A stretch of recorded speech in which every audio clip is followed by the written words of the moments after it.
Tom the tank engine has worked his branch line for many years, and he knows it very well.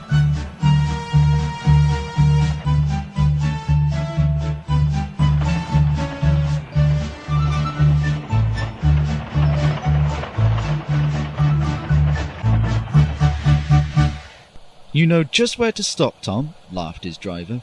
"You could almost manage it without me." Tom had become conceited. He didn't realize that his driver was joking.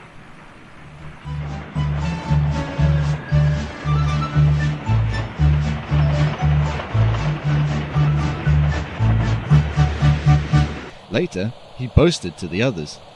"Driver says I don't need him now." "Don't be so daft," snorted Yandel. "I'd never go without my driver," said Rob. "I'd be frightened." "Huh," said Tom. "I'm not scared." "You'd never dare." "I would then. You'll see." The next morning, the cleaner came. He was supposed to be wiping down Tom's controls while the fire built itself up, but this morning he was feeling lazy. He had been out last night and was feeling rough. "I know," he thought. "I'll just move the controls a bit. Then maybe it'll look like I've cleaned them. I'll get away with it." Tom was just waking up when he was leaving for a sneaky cup of tea before pretending to clean Yandel. Rob and Yandel were still asleep. Tom suddenly remembered. "Silly stick in the mud," he chuckled. "I'll just go out. Then I'll stop and wheesh!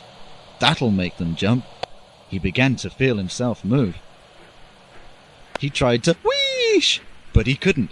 He tried to stop, but he couldn't. He just kept rolling along.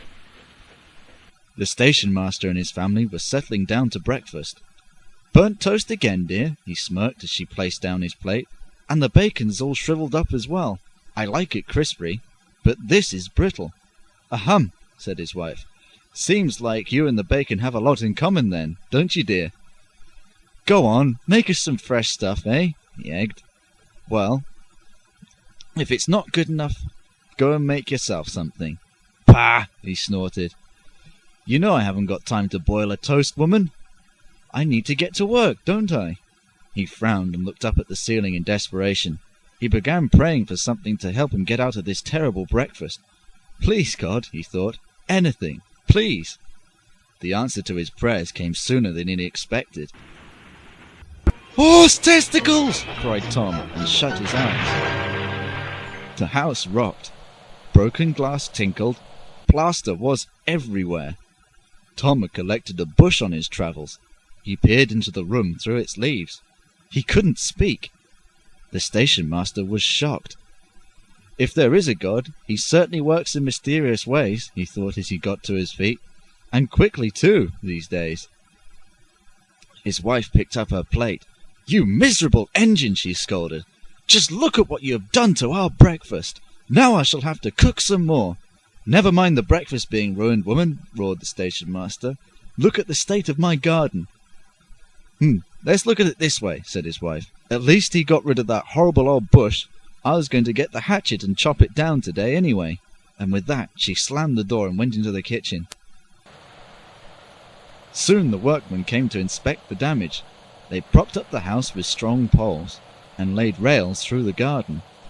"Mind my petunias!" shrieked the station master's wife. The weeding and seeding took him the best part of a week to do. Meanwhile, Emma and Larry arrived. "Don't worry yourself, Tom. We'll soon have you back on the rails," they laughed. Emma and Larry, pulling hard, managed to haul Tom back to safety. Bits of fencing, the bush, and a broken window frame festooned his front. The twins laughed and left him.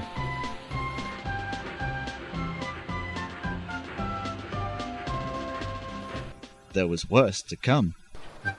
The tone controller spoke severely to Tom. "You are a very naughty engine." Tom was speechless.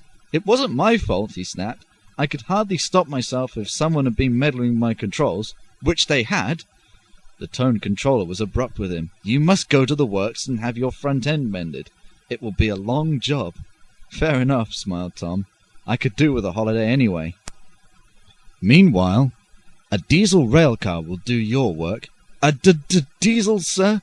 "Yes, Tom. Diesels always stay in their sheds till they are wanted." Diesels never go gallivanting off to breakfast in stationmasters' houses. Tom muttered under his breath. According to the stationmaster, not many people would have the stomach to go gallivanting off to breakfast in his house.